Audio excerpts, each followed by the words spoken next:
Well, thank you. An honor and a privilege. Great to see so many old friends and so many new ones. So I'm not going to talk about ice cores today. I'm going to take you through sea level rise, work that we've been doing. Those of us who do big ice sheets, broadly, we want the history of climate. We want will they fall in the ocean. And if we can sneak it in, we want erosion and landscapes and fun stuff. But I'm going to do the sea level rise story here. If there's any questions, just let me know. We'll see what we can do about it. Okay? Why should you care? This is something Peter Clark put together in a review we did a few years ago. What's up here is history, various times in the past. And along the top is the CO2 level at some interval in history. And along the side is the sea level that accorded with that. Today is at 0, a higher sea level is there. Now, if you do the absolute stupidest thing, which is you take the modern CO2, you run it over to the equivalent temperature from the linear interpolation, and you ask where 10% of the world's population is, I think it's fair to say that this is reason enough to be studying ice sheets and sea level. Okay, now be very clear, this is not a projection, it's not a projection, but daggone it, that's a pretty good reason to look, because that's the modern CO2. And you know, the answer, which is we really might blow off of the side of this plot over here. And that starts getting interesting. Okay, so this is 6 meters of sea level rise. No one has never ever come up with sort of what is a plausible worst case scenario, but you know, it's conceivable that someone could think of something that was notably more than this. And I showed the 6 meters of sea level, including Washington, because people get a kick out of that for some reason. But be that as it may, it's a you know, Greenland is a little more than this, and West Antarctica has half of this, and East Antarctica is a whole lot more than this. If that arrived fairly rapidly, this is a map of the Galveston 1900 storm surge, and the very peak up there is 6 meters. So you know that if that arrived very rapidly, it would certainly be a big deal. But we sort of don't expect it to arrive quite that rapidly, thank goodness. So I have spoken to some economists. You can't say economists say, but at least some of the economists, if you ask them, so should we be worried about sea level rise? Published papers, no big deal. Says, come on. A, it's not going to be very big, and it's not going to rise very fast. And of course, we're economically efficient people, and so you know how this works. Is it that if you know, so Rob has got his beach house, and he's an economically efficient person, and he sees the sea coming, so he quits maintaining his beach house. And when the sea finally takes it, it wasn't worth anything anyway. And there's this beautiful view, but of course I own the house behind his. And when he loses his view, I get it, and so there's no economic loss at all. The view is still there. And so who cares about sea level rise? And you can find, if you look really hard, you can find 100-year loss projections for the entire United States coast that are less than the losses in Hurricane Katrina in 2005, without blaming Hurricane Katrina on sea level. But basically what you do is you invest a little bit in avoiding climate change. You invest a lot in the economy. Your grandchildren are incredibly wealthy, and they can build whatever walls they need, or they can buy me out and get your view back. And so this is what we do. So at any rate, there's sea level rise in a nutshell. Sea level is rising, but they sort of look at something like this. This is the satellite data of sea level rise. Down here, this is 1992 over on the left, and that's right up almost to the present on the right. And this is only, you know, it's 3.1 millimeters a year. If you read the wrong blogs, they got really excited about that. That was a La Nina, that's an El Nino, and you'll get back to where you were. But at any rate, sea level rise, 3.1 millimeters a year, it's only, you know, about that much a decade, and it's only about that much a century. Don't worry about it. Okay. But let's look at it just a little more carefully. So as you may possibly remember, the IPCC has sort of looked at this, and in particular, I'm going to talk about ice sheets and sea level both here, but in 2001, the IPCC looked at sea level rise, and they said, you know, there are really big uncertainties here. But they said, well, you know, the ocean is going to go up because it's getting warmer and the water's expanding, and the ocean's going to go up because the mountain glaciers are melting. But we don't think that the big ice sheets will change their flow any. And when it gets warmer, it'll snow more on top of Antarctica. And so our best estimate is the sea level rise from thermal expansion and mountain glaciers will partially be offset by the ice sheets. Ice sheets are our friends. Next 100 years, don't worry about them. 2007, I actually helped a tiny bit on this. I helped a little more on this one. And we said, oops, the ice sheets are shrinking. And they're shrinking in part because they have changed their flow, which wasn't in this picture in 2001. And so we're not sure what to tell you. So we did what the San Francisco 49ers would call punting.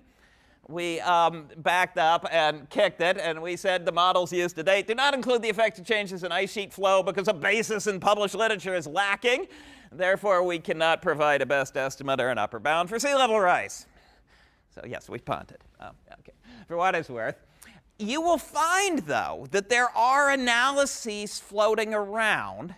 We quantified what we could, and that led to numbers. Sea level rise of, you know, so much in the next 100 years. And you will find people that are actually using those numbers, discussing those numbers, working from those numbers, perhaps forgetting that that excludes future rapid dynamical changes in ice flow. So there's been a little misunderstanding of people pulling numbers out of this table without reading the heading, for what it's worth. And that may possibly contribute to some of the lack of concern about sea level rise. Okay. Now, since we punted, I'll walk this through. The IPCC 2001 estimate for sea level rise from 2000 to 2100 is this little blue wedgie right here with the arrows on it. This is a collection of everything I've been able to find since where somebody tried to address this in a way that would provide guidance until we get fully diagnosed, properly run projective models of the future, which we don't have.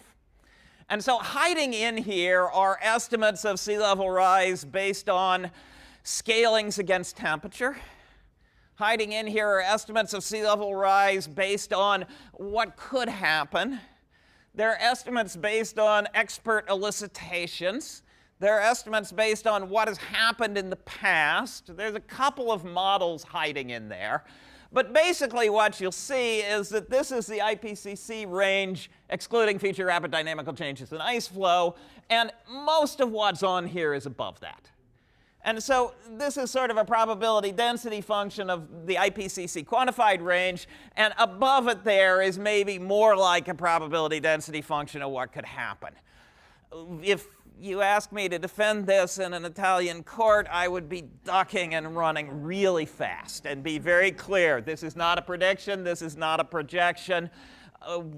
We don't know. We don't have the full understanding, and I'm going to show you why here in just a minute. And then the other piece, so people are saying, well, it'll be slow and small. Well, maybe it'll be bigger and maybe faster. But it is at least worth asking whether, in a world where we don't mitigate and we just adapt, whether we really will respond in an efficient manner. And so I can tell you, I'm not going to blame Katrina on sea level rise, but I can tell you that I spent over a decade teaching that it was coming.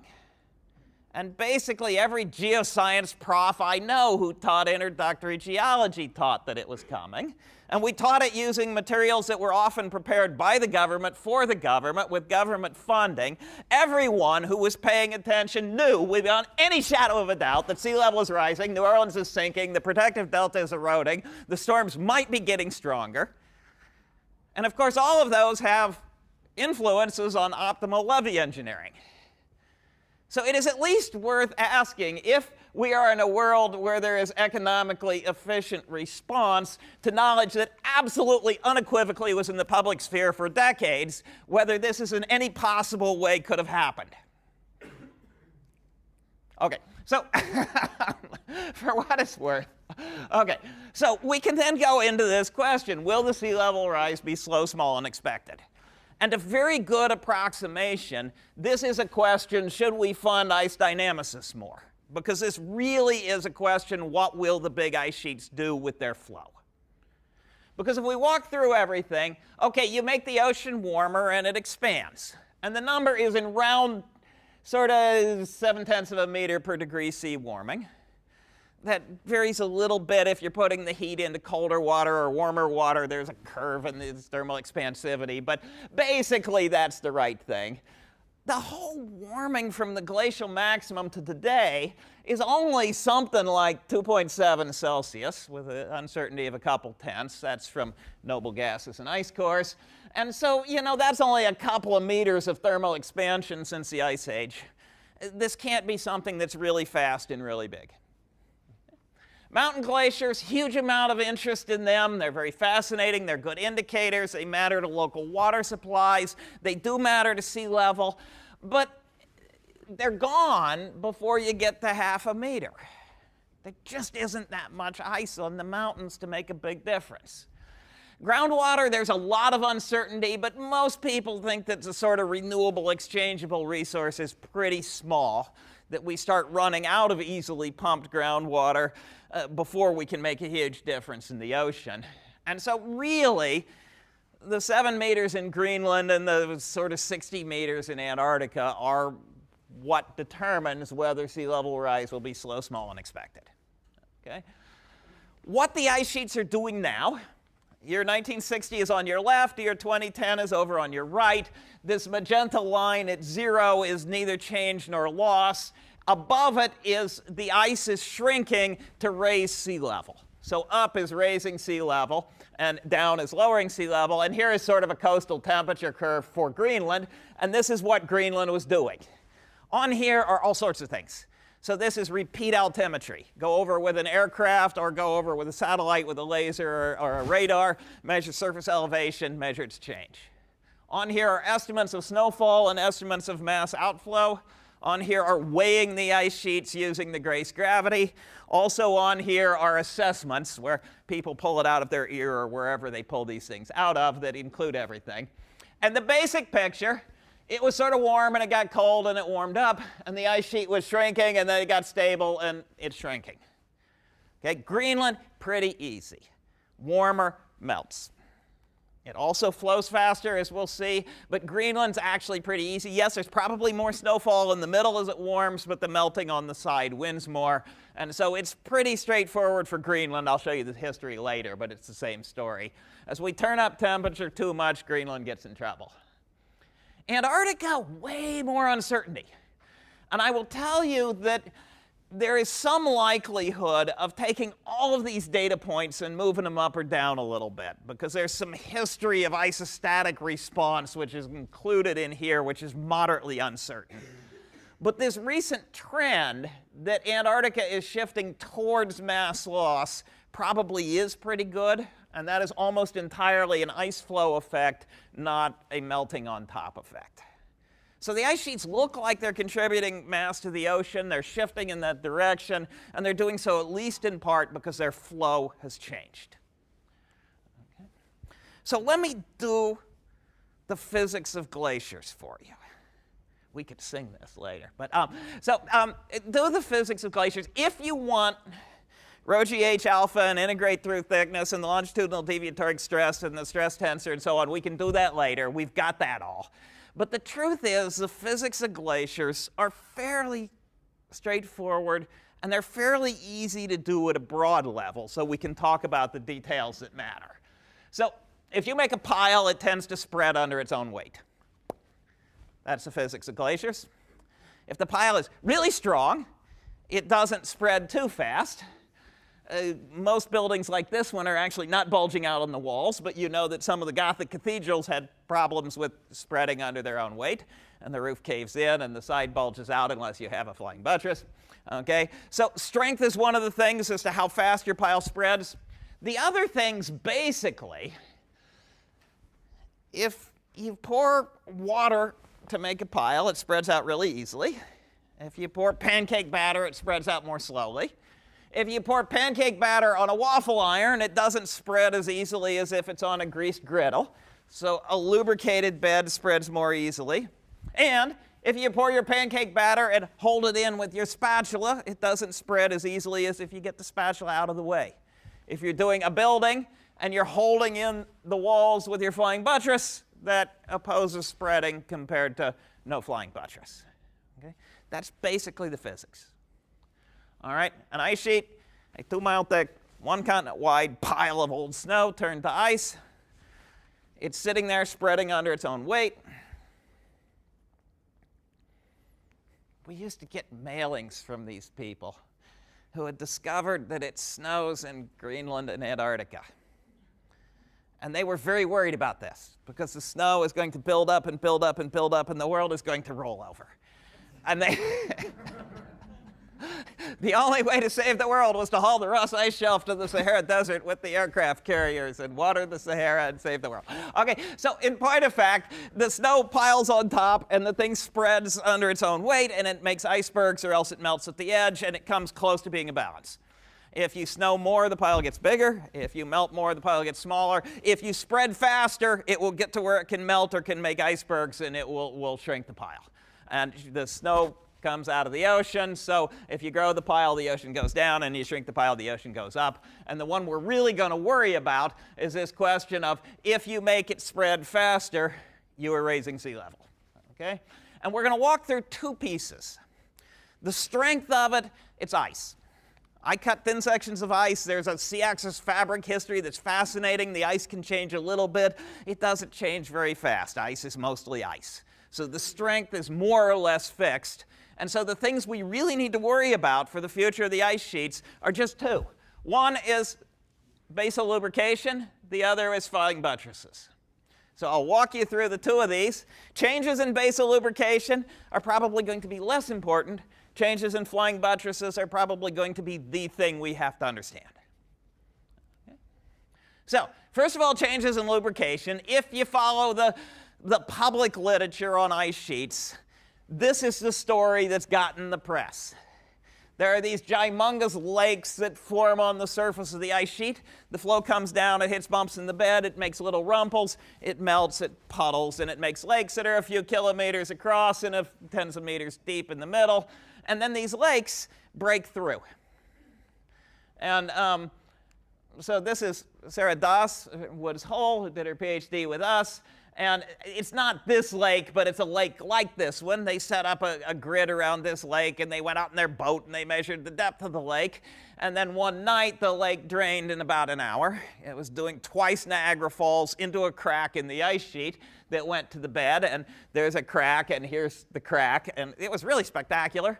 And the whole ice sheet sort of lunches up about 1/2 meter, and it lurches sideways, and it goes faster. And in a week, it slows down again. And integrated over a year, it didn't mean much. And this got a huge amount of press. If you missed it, it was absolutely spectacular. But be that as it may, it probably doesn't make the ice sheet fall off of Greenland and flood the coasts. And the reason is that there's big bumps under here. Greenland is gnarly bedrock. And so here's air above ice above rock. And what you have is where the ice has to flow over these highs in the bed, you get these local reversals to get the lakes drain through to the bottom. That makes it more lubricated, but it just can't fall off because the bumps are in the way. There is an interesting piece to this, which is we know, because we drilled an ice core in here, that it's -9 and it's frozen to the bed. And we know these are thawed at the bed. And when it thaws, it can slide. And even if it's gnarly bedrock, that still makes it go a good bit faster. And if you make it warmer up here, and then you say, how long will it take that heat to go through the ice to the bed? It's sort of 10,000 years. That's the advective conductive time scale. It's about 10,000. If you have a lake and you break through in a crevasse, how long does it take to get to the bed? About 10 minutes. And so the most important thing with these lakes is the question of whether these hollows are going to fill with lakes that break through to the bed, that thaw the bed, that let it slide faster. But it's still centuries or millennia to kill Greenland. It's not decades. It can't fall off in the ocean as far as we know, because we can't figure out how the ice can get off of this gnarly bedrock that's sitting underneath it. So Greenland's great stories. It's fascinating physics. It's volcanoes upside down, basically. That's a magma chamber going through a crack. But ultimately, probably this is not the biggest deal. But it's still worth remembering that Greenland, when it gets warmer, tends to melt. So this is a historical plot. We went back through time and said at various times in the past, sort of what's the North Atlantic temperature look like relative to today? How much had Greenland contributed to sea level rise? Today is in here. When it was colder, Greenland was, this is colder. This is lower sea level because Greenland had grown. And when it was warmer, Greenland is smaller and sea level is higher because the ice is in the ocean.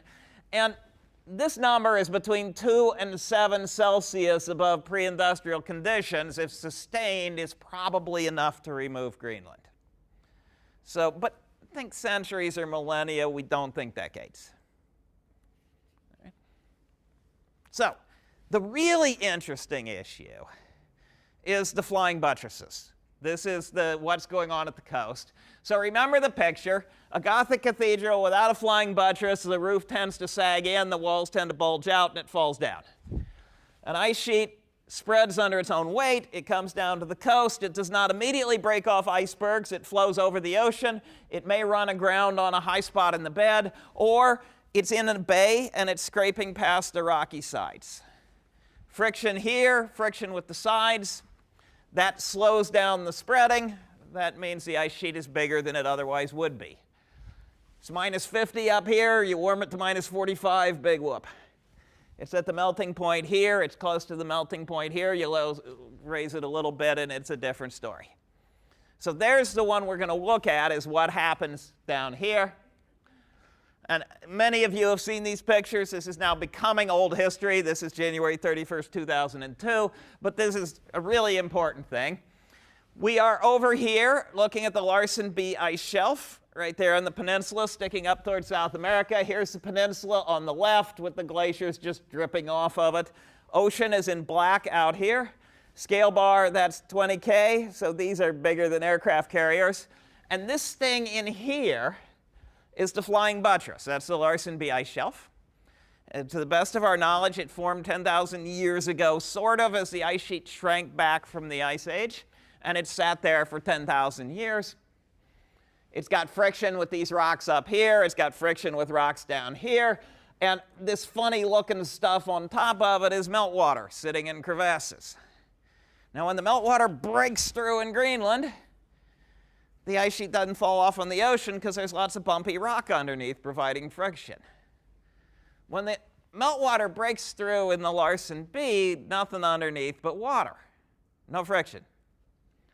Friction's on the sides. So what happens, let me first make the labels go away, and then I'll make the ice shelf go away. This is January 31st to March 7th. So in a few weeks, this ice shelf went away. This stuff in here, the blue slushy, you'd probably run your kayak through. It's little tiny broken up bits of ice. These are icebergs, but this thing is gone, and it's gone in a few weeks. When that went away, this one is going about 8 times faster than it did before. So this doesn't raise sea level, but loss of the friction on the sides lets this one go faster, and that does raise sea level.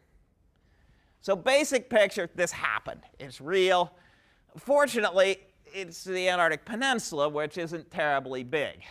And so if I blow this up a little bit, this one goes away. There's still a piece down here, but this one goes away, but there's only a little tiny bit of ice behind it. The interesting question is, all these other green things are flying buttresses, and there's a lot more ice behind them. So what are they going to do? And that's what we need to look at, because right now these things have been marching down the peninsula falling apart, but these big ones down here haven't fallen apart yet. Okay. Now there was a very recent paper, Helmer et al. 2012, that ran some models into the future and said, you know, if we turn up CO2, at some point hot water gets under here. And I'll show you what hot water does if it gets under. It's not an entirely pretty thing. But we're going to actually focus on a different one here for a little bit and see what we do. Okay? It is worth asking the question, you know that this went away and these went faster. But how do we know if this one or some of these other went away, it would go faster? And I'll show you a couple pieces of evidence on that. This is one of them. My colleague Sridharananda Krishnan went right here, and he put in a bunch of GPS, and he monitored the motion of the glacier on really high time resolution. And what happens is here is the speed of the glacier day to night to day to night. This is the tide cycle is a daily tide in the Ross Sea. When the tide goes up, there's more water pushing back and the ice slows down. When the tide goes down, the ice speeds up. The tide goes up, the ice slows down, and it works beautifully. And you can actually sort of see a little bit of the spring neap cycle in here running across. So right at the grounding line where the ice starts to float, it is responding immediately and directly to the tide, and its speed is varying sort of twofold. 80 kilometers upstream takes a few hours. So you'll notice this slant is just a few hours, 80 kilometers away is responding to the tide.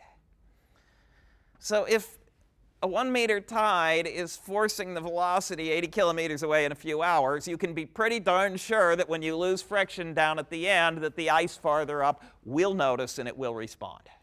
So take it as confident that if we lose these flying buttresses, it's going to matter as you go in. Now that's also shown by the results from Greenland. So here we are looking in along this yellow arrow at Jakobshavn. This is the view along the arrow. Rock on your right, rock on your left. The great ice sheet is at the end. We're looking up a long, deep fjord here, about 6 kilometers across. Up to there, way up in here, this is actually broken up icebergs and sea ice sitting on top of ocean water. If you get in your helicopter and you fly to about there and you look out the window, you'll see a seal. So in point of fact, there is ocean water under there. But if you keep flying past a seal, you come up through this and you get to this 100-meter high cliff, which is sitting on 800 meters or so below sea level. And this is not floating on your left, and this is this broken up stuff on the right. Okay? Now, if we go back to this picture and we look down from our helicopter or our satellite along the smiley face, what we see is this. So the seal was down here on your left, rock at the top, rock at the bottom. The ice sheet is flowing in from your right along the arrow. This is this broken up stuff. In 1992, the ice was out here, and all of this was a flying buttress. It was an ice shelf. At that time, this was maybe the fastest glacier on the planet. It then thinned, and the ice shelf completely broke out, and it is retreated the front back to here as one with no ice shelf. And in doing this, the flow velocity doubled. It's almost tripled, actually. And so what you have is loss of the flying buttress, which had friction with the rock on the sides, has allowed this flow velocity to about double. Now, what killed it, we're pretty confident at this. When the thing was happy, this is a temperature against depth profile out at the front of the ice where you could actually get in and make measurements in the ocean. So this is temperature in the ocean from the surface going down, and it's in blue because it was pretty cold. When the ice shelf went away and the ice doubled its velocity, the temperature profile out there was this red one. And the difference between those two is about 1 degree. So 1 degree up, thinned the ice shelf, then the ice shelf fell off entirely, then the flow velocity doubled and more. Okay? So that's sort of the issue that we're interested in at this point. This is just a plot, a correlation, so this is not models or anything. This is how much the temperature is above the in situ melting point down along the bottom of the ice shelf. So, and this is 1 degree above melting, this is 2 degrees above melting. And on this side is how fast the ice shelf is melting for an existing ice shelf today. So this is just a plot of various ice shelves and how fast they melt as a function of ocean temperature. And the number is sort of 10 meters per year per degree. So a little bit of ocean temperature makes a lot of melt. Ice shelves are typically a few years to a few centuries or even a millennium long in terms of flow. So the time that ice takes to go through an ice shelf is years or decades or something. And if you warmed them by a degree and the melt goes up by 10 meters a year, most ice shelves are not thick enough to persist. They go away. So 1 degree is a huge deal for an ice shelf. Okay. There's probably hysteresis in these as well. We wrote some stuff on calving laws, and that increases with the stretching rate. And there's a bunch of data that tend to support that this happened, and it really did happen in a couple places. As you warm the water and thin the ice shelf, at some point, rather than the ice shelf getting thinner and thinner and thinner, it just breaks off. And so the drag from the ice shelf gets smaller and smaller, and then boom, it jumps to a new state. And it's pretty clear that that's what happens. And then you've got to get the ice shelf back, but it's a hard thing. So there's probably hysteresis in this system that makes it a little bit scarier, for what it's worth. So we've looked up here. I've showed you a little bit down here. What we're going to do, everything that's in color in here could make icebergs if it wanted to. If you get rid of the ice in the colored regions and just get into this gray, it's like Greenland. It would be Greenland once we get out of the fjords. It'd be a big lump sitting on a continent, and it just sits there and melts. But anything in color can make icebergs, and so those are the areas that we're interested in. And in fact, we're going to focus in this area because that's the one that has the greatest ability to make icebergs. Zoom in a little bit, and we're going to look through this area. I'll show you a couple of things from here and a couple of things from here and here. Because there's this interesting question. If I'm supposing that this ice could go away, has it ever done so in the past? And the truth is, this drives me crazy, we don't know. We don't absolutely have a smoking gun on this. But I can tell you a couple of things. One is if you go all the way in here, there are very indications of young diatoms under the ice, open water diatoms, not windblown. So it's pretty clear that sometime in the last 700,000 years the ice went away. People have been mapping relatedness of bryozoans on the continental shelf, and the ones over here and the ones over here and the ones over here are really closely related. And the ones in between that you'd have to go around, so if we even go back here, these and these and these are really closely related. And it doesn't make sense unless you get the ice out of the way. So the bryo people say, well, maybe the ice went away. And there's a bunch of other sort of, yeah, that's probably right, but we're not certain, that tend to say that the ice sheet did go away, probably during the previous interglacial, probably during 5e. Maybe the most likely argument on this is just a far-field indicator. If you go to a lot of islands and you look on these islands, you find corals from 130,000 years ago that are well above the beach, including islands which are not cranking up really rapidly for tectonic reasons. And when people look at the pattern of how high those corals were and do the full solution for the isostatic adjustment and the self-gravitation of the ice sheets and so on, various studies are now pointing to the same answer, which is 130,000 years ago, sea level was maybe 7, maybe 8 meters higher than today, and that it had a contribution from both poles that was big. You can't just do this from Greenland because the pattern is wrong. You actually need to do this. A lot of this is this self-gravitation, that the ocean, an ice sheet is so big that it actually pulls the ocean towards it a little bit.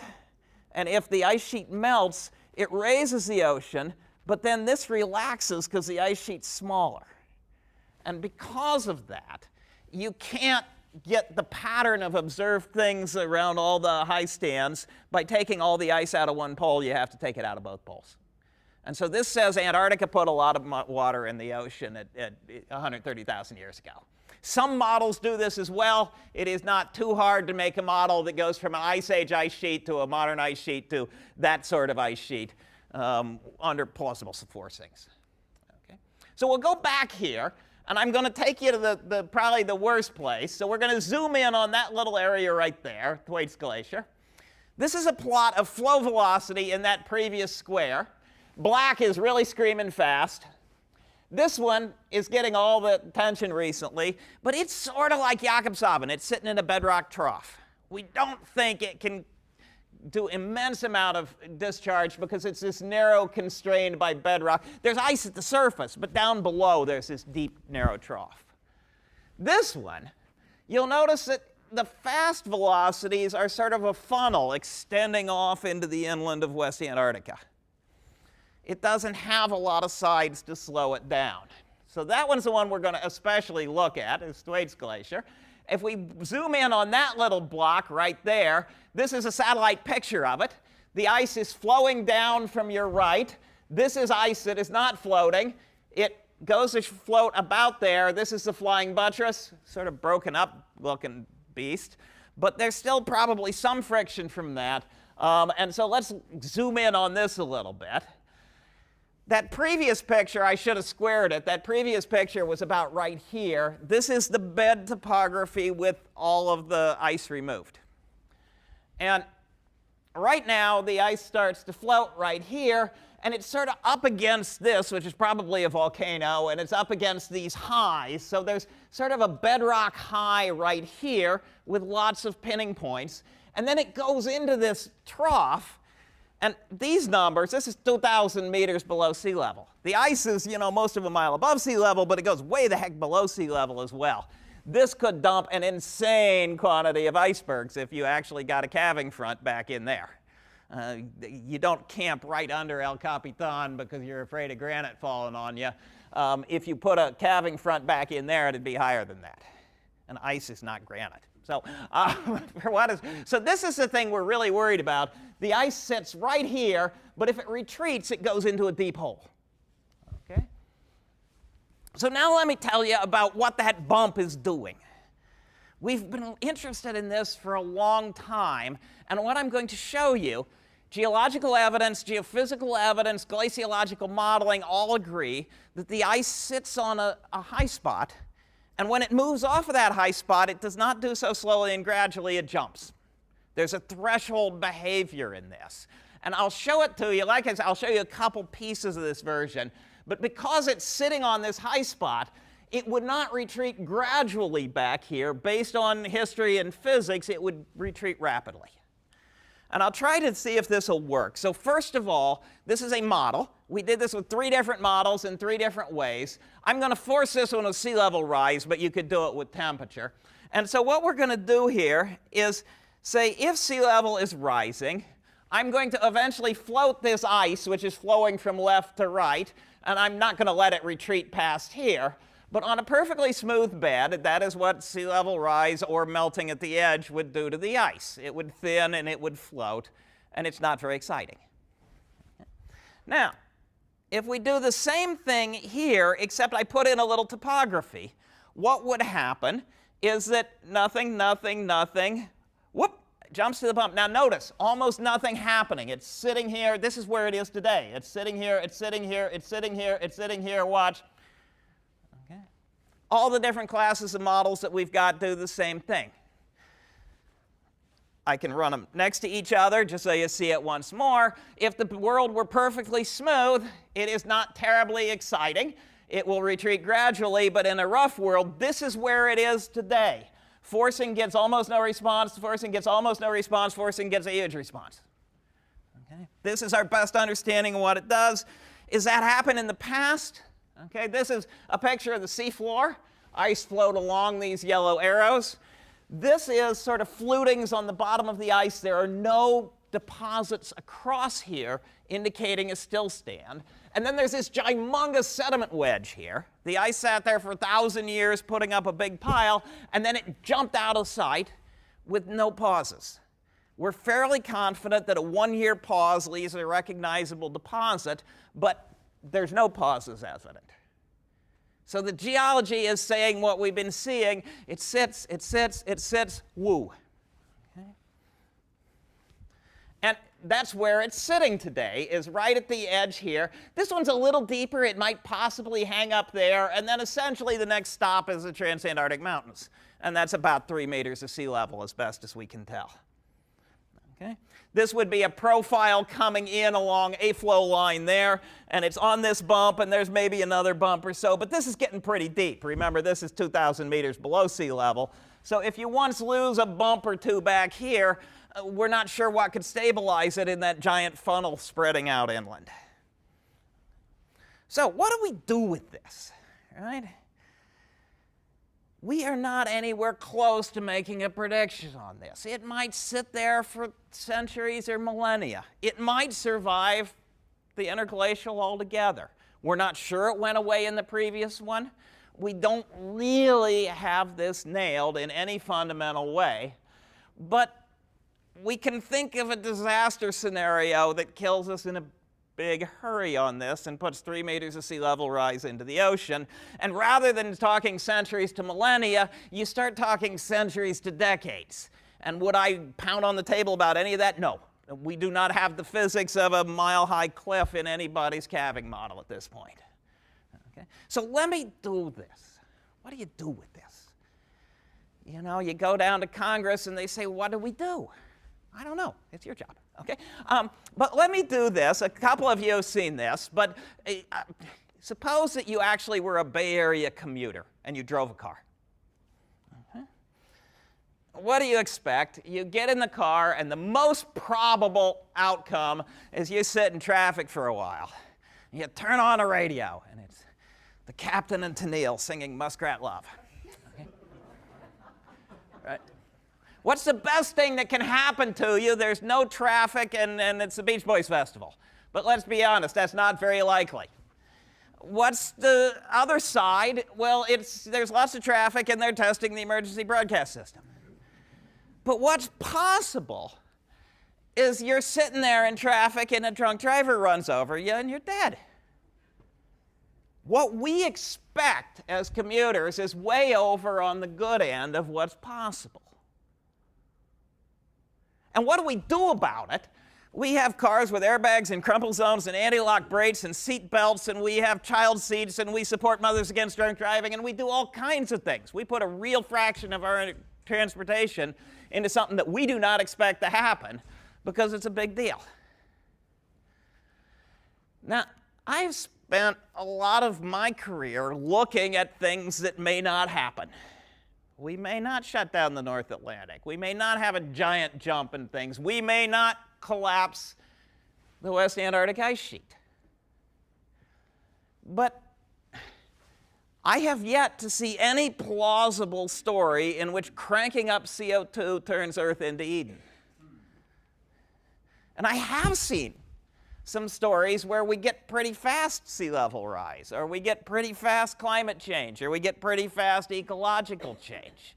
And this really, I think, is an apt analogy to the commuter, that we really do what we expect is on the good end. And there's a lot more room out here. This is still the most likely one. The ice sheet sits there for a while. We're okay. But I can tell you for what it's worth that my personal experience is I have spent a lot of my life having this argument so that we have both sides. And I'm just not entirely convinced that that argument represents both sides. And so I really go with that, right? Sea level rise almost unavoidable. If you see the published numbers, they lack the ice sheet contributions until the AR5 comes out. We'll see. The economic costs are usually made to be small, but that sort of assumes that it's not going to be very fast. We'll see it coming and we'll act efficiently. History raises questions about whether we'll act efficiently, and our current understanding includes the possibility of nasty things from West Antarctica. And we're working to cut that off or else strengthen it, whichever comes out. But right now, our current understanding includes the possibility of nasty things from Antarctica. For those of us doing the research, man, this is fun. You can't imagine. But for the policymakers, that plot of the curves of the commuter is probably the best I can do right now. So I want to thank you so much for inviting me. It is truly a pleasure to see you and see what you're doing, and I'll happily take any questions.